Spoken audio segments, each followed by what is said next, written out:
মধুমাখা হরিণা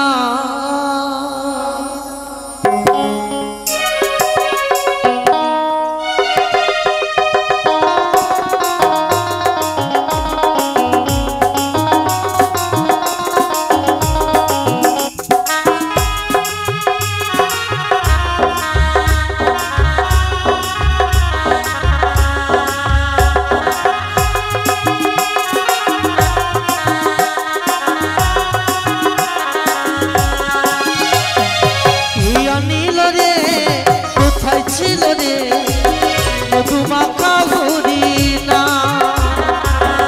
নীল রে কোথায় ছিল রে মধুমাখা হরিণা নদিয়া নগরে সচি মাতার ঘরে নদিয়া নগরে সচি মাতার ঘরে উদয় হলো নিমাই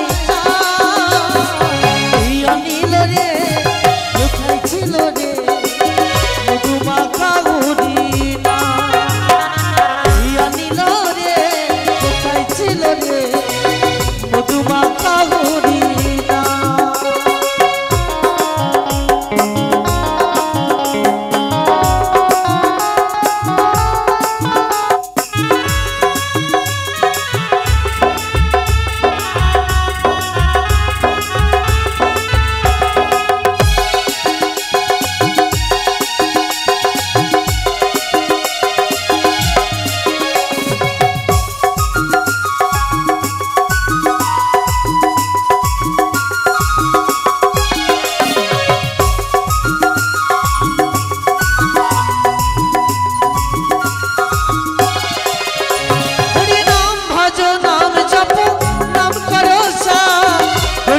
ভাষাও তৈরি হয়ে যাবে পা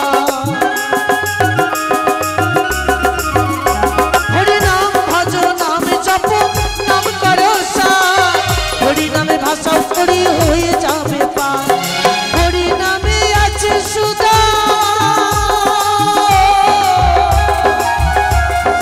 হরি নামে আছে সুধা অমৃত সুমা ইয়া নীল রে কোথায় ছিল রে মধুমাখা হরিণা ইয়া নীল রে কোথায় ছিল রে মধুমাখা হরিণা হরি বল হরি বল হরি বল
আমার সঙ্গে চলো আমরা এই দূরে জীব নিয়ে যাবো সেই মর্ত ধামে আমি যে মা মনসা অষ্টনাগে জননী আমি যে মা মনসা অষ্টনাগে জননী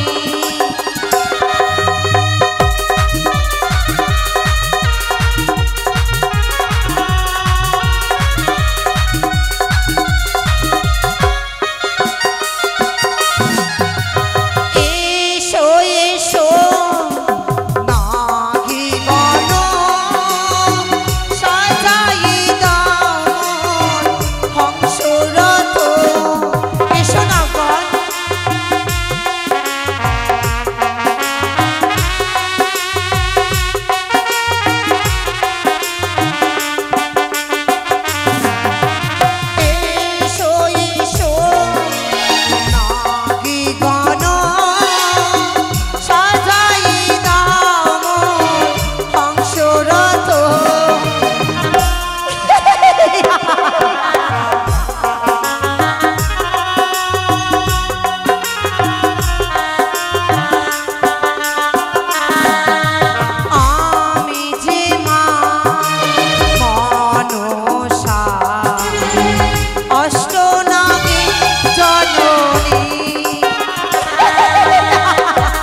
না, এই উন্নত তুষার জীবখানি কথা যদি তারা যমরাজ জানতে পারি, না জেনে ছুটে আসবে আমার নিকটে।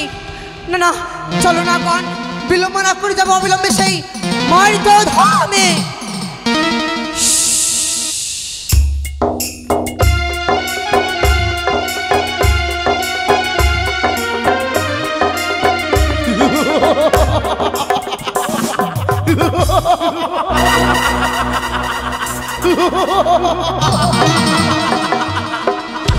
তাই তো স্বর্গ মর্ত পাতাল ত্রিভুবনে যত জীব মারা যায় সকল জীবের অধিকারী হচ্ছি আমি। তাই তো ওই আমার দুধগণ ওই মর্তের মাটিতে যত জীব মারা যায় তাদেরকে ওই জীবগুলো কবচ করে নিয়ে এসে দেয় আমার হস্তে তুলে। আমি তাদেরকে দিই উচিত শিক্ষা আমার এই জমালয়ে। তাই তো জানি না কেন এখনো ওই চিত্রগুপ্ত এখনো মৃত্যুর সংবাদ দিয়ে গেল না। কোথায় কত জীবের মৃত্যু হয়েছে, তাই অপেক্ষায় রইলাম, আমি অপেক্ষায় রইলাম।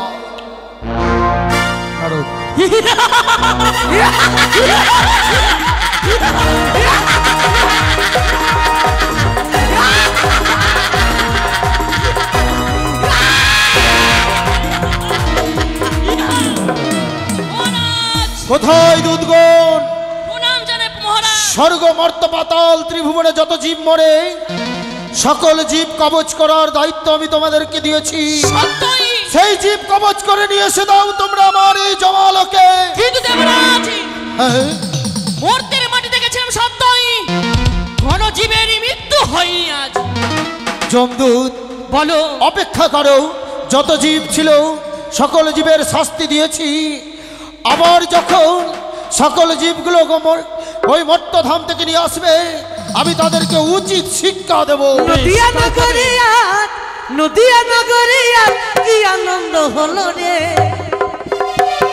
গড়িয়ে এলো রে ও ভাই নিতাই এলো রে, গড়িয়ে এলো রে ও ভাই নিতাই এলো রে। নদিয়া নগরে কি আনন্দ হলো রে, গড়িয়ে এলো রে ও ভাই নিতাই এলো রে, গড়িয়ে এলো রে ও ভাই নিতাই এলো রে। নারদ, নারায়ণ নারায়ণ, সব জায়গায় তুমি কৃষ্ণ নাম করবে, এখানে হরিবোল বলবে না। নারায়ণ নারায়ণ, হে কেননা হরিবোল শুনলে, হরি কথা শুনলে ওই পাপীগুলো জীব মুক্তি পায়। নারায়ণ নারায়ণ, হে ধর্মরাজ। বলো নারদ, এই অসময় আমার জমালকে এমন কি সংবাদ বলো? সংবাদ দিতে এসেছি ধর্মরাজ। বলো এমন কি সংবাদ? সংবাদ শুভ না অশুভ? অশুভ, অশুভ সংবাদ। নারায়ণ নারায়ণ, অশুভ। বলো নারদ ঋষি, এমন কি অশুভ সংবাদ নিয়ে এসেছ আমার এই জমালকে? হে ধর্মরাজ, আমি জানতে পারি এই স্বর্গ মর্ত পাতালের যতগুলা জীব রয়েছে এই জীবের অধিকারী কে? স্বামী। নারায়ণ নারায়ণ। ধর্মরাজ বলো। আর আমি যদি বলি এই স্বর্গ মর্ত পাতালের জীবের অধিকারী আপনি নয়? ওই ব্রহ্মা বিষ্ণু মহেশ্বর ত্রিদেব মিলে জীবের অধিকারী করেছে শুধুমাত্র আমায়। স্বর্গ মর্ত পাতাল ত্রিভুবনে যত জীব মারা যাবে জীব অধিকারী একমাত্র যমরাজ। আর আমি বলছি দেবশ্রী নারদ, এই স্বর্গ মর্ত পাতালের জীবের অধিকারী আপনি নন। তুমি কে? জীবের অধিকারী হচ্ছে পদ্মাবতী। পদ্মাবতী, পদ্মাবতী, পদ্মাবতী। নারায়ণ নারায়ণ, এ কি করে সম্ভব? এ কি করে সম্ভব নারদ ঋষি? হে ধর্মরাজ, সত্যিকারী যদি এই জীবের অধিকারী আপনি হবেন স্বর্গমর্ত পাতালের, তাহলে কেন দুখানা জীব ওই পদ্মাবতী নিয়ে যাচ্ছে? পদ্মাবতী জীব নিয়ে যাই? হ্যাঁ। কোথায় আর কার জীব নিয়ে যাই বলো নারদ? উষা অনুরোধর জীব নিয়ে যাচ্ছে ওই মর্ত ধামে।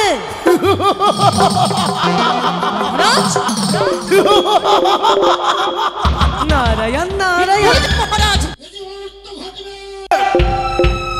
স্বয়ং ত্রিদেব মিলে আমায় এই জীবের অধিকারী করেছে। পদ্মাবতী, তার এত দুঃসাহস হয় কি করে? কোথায় জমদূত? বলো মহারাজ। আর বিলম্ব নয়, সাজাও সৈন্য সামর্থ্য, হ্যাঁ। ছুটে যাবো এই সরজা নদীর তীরে। দেখবো পদ্মাবতী কেন জীব নিয়ে করেছে বিচার। তাই চলো সকলে মিলে আমরা যাই সৈন্য সামর্থ্য সাজিয়ে সত্যি ওই মহারাজ। সরজা নদীর তীরে। নারায়ণ নারায়ণ। হরি বল হরি বল হরি বল।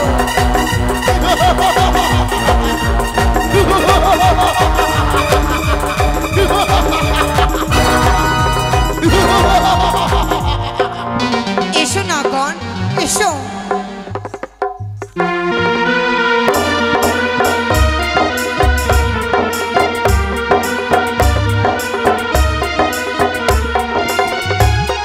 চলো দুর্গম।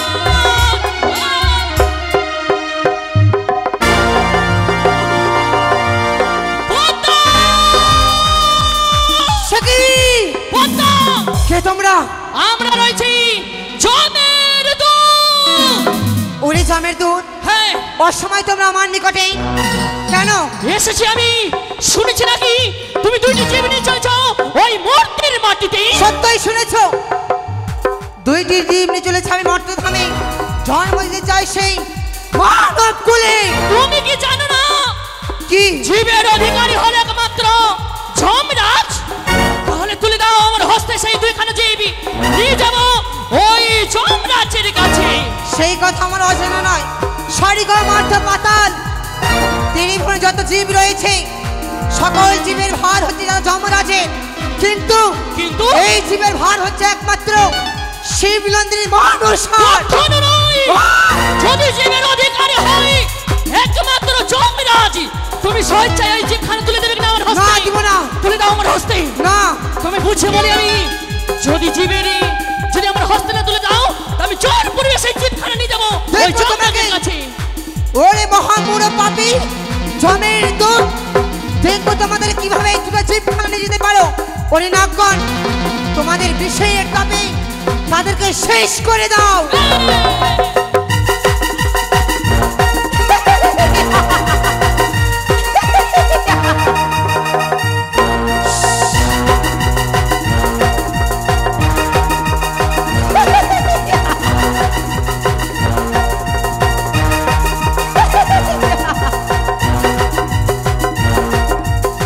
চলো নাগগণ, তারা চলে গেছে, এবার চলো সে আমরা মর্তধামে যাই। এসো।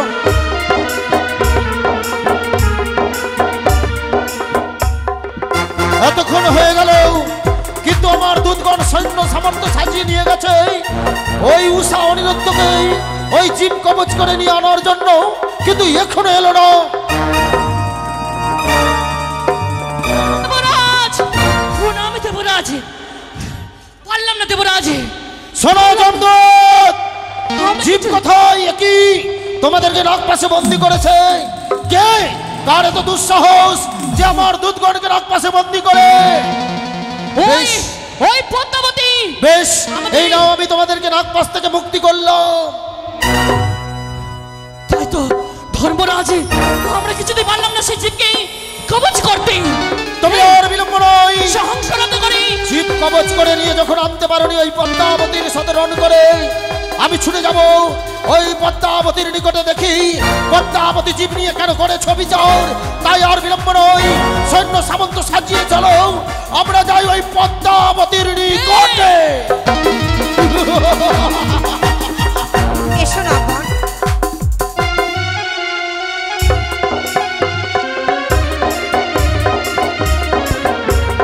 এসো।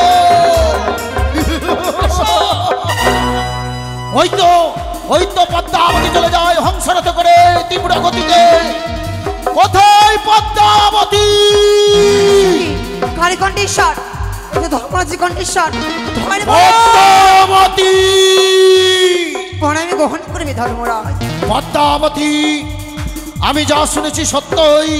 সত্যই তুমি যা শুনেছো তা সত্যই শুনে ধর্মরাজ। তুমি বলো তো পদ্মাবতী, স্বর্গ মর্ত পাতালে যত জীব পড়ে জীব অধিকারীকে তুমি ধর্মরাজ। যমরাজ, তবে কেন কেন তুমি জীব নিয়ে করেছো অবিচার পদ্মাবতী? ধর্মরাজ, স্বর্গ মার্ত পাতাল যত জীব রয়েছে সব জীব হার হচ্ছে তোমার, কিন্তু এই জীবের হার হচ্ছে একমাত্র আমার। কখনো নয়। হ্যাঁ। পদ্মাবতী স্বেচ্ছায় জীব আমার হস্তে তুলে দাও। না। দেবে না? না। তবে শোনো পদ্মাবতী, কি? তুমি যদি জীব আমার হস্তে স্বেচ্ছায় তুলে না দাও, তাহলে আমি তোমায় কিছুতেই যেতে দেব না ওই ময়নার পটনে। দেখো ধর্মরাজ, কিভাবে তুমি আমাকে জীব কিনে নিতে পারো? কিছুতে এই জীব আমি তোমায় দেব না। আমার পথ ছেড়ে দাও, আমায় যেতে দাও সেই মার্ত ধামে।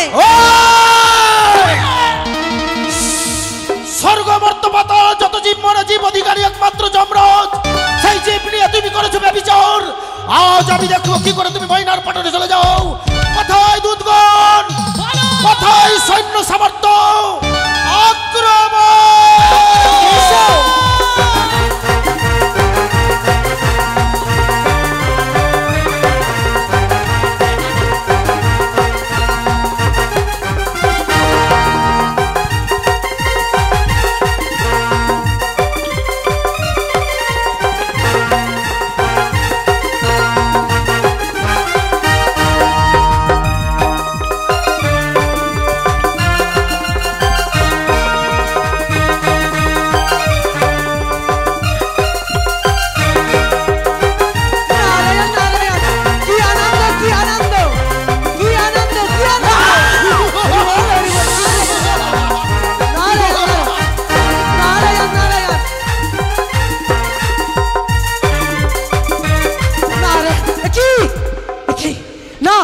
এই মুহূর্তে আমি ব্রহ্মদেবের কাছে যাব।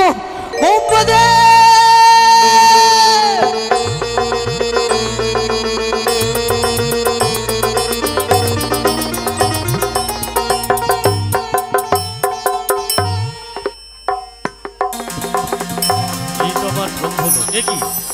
ব্রহ্মদেব!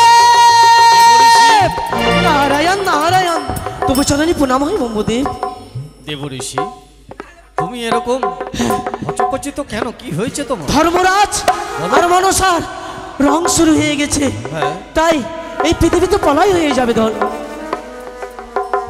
মনসার সঙ্গে যমরাজের দ্বন্দ্ব, সেই দ্বন্দ্বের জন্য আমার ব্রহ্মর আসন, আমার পদ্মা আসন টলে উঠেছে। সত্য। ত্রিভুবন আজ ধ্বংসের পথে। তাই চলো দেবঋষি, চলুন। এই মুহূর্তে চলো তাদের নিকটে। চলুন চলো। চলুন। এসো।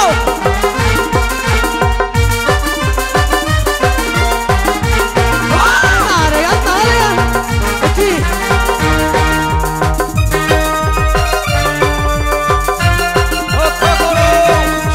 ক্ষান্ত হও, ক্ষান্ত হও, তোমরা ক্ষান্ত হও।